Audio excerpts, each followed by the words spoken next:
Нам надо бы остановиться на каком варианте. Вакцины начали разрабатываться.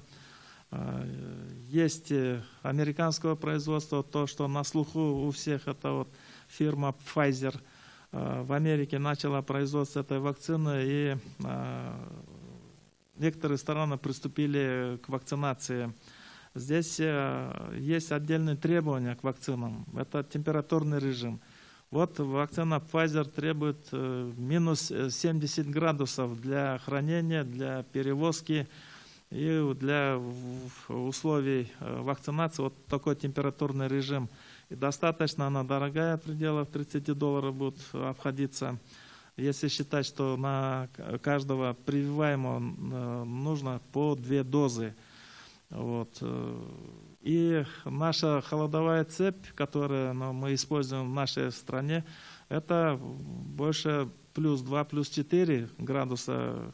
Это мы храним и транспортируем вакцины, которые предусмотрены нашим национальным календарем профпрививок. Поэтому для того, чтобы ввести вот такие вакцины с серьезными требованиями, нам нужны большие расходы, и нам нужно этот вопрос очень глубоко прорабатывать.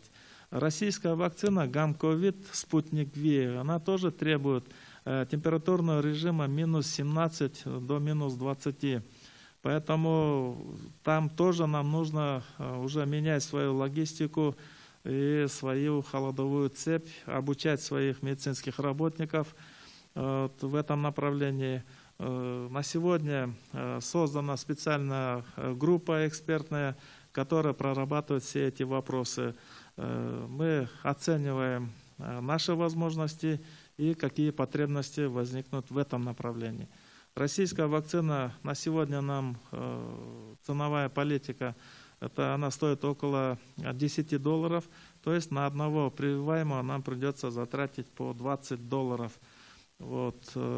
И это все будет теперь зависеть от наших возможностей и от таких факторов, как, допустим, сегодня все производители вакцинных препаратов обычно начинают исключать свою ответственность за побочные реакции от введения вакцин. Это очень тоже большой такой вопрос, потому что вакцина новая, она только что пущена в оборот, и если будут какие-то осложнения, то это большая ответственность идет. Поэтому во многих развитых странах этот вопрос решен на государственном уровне.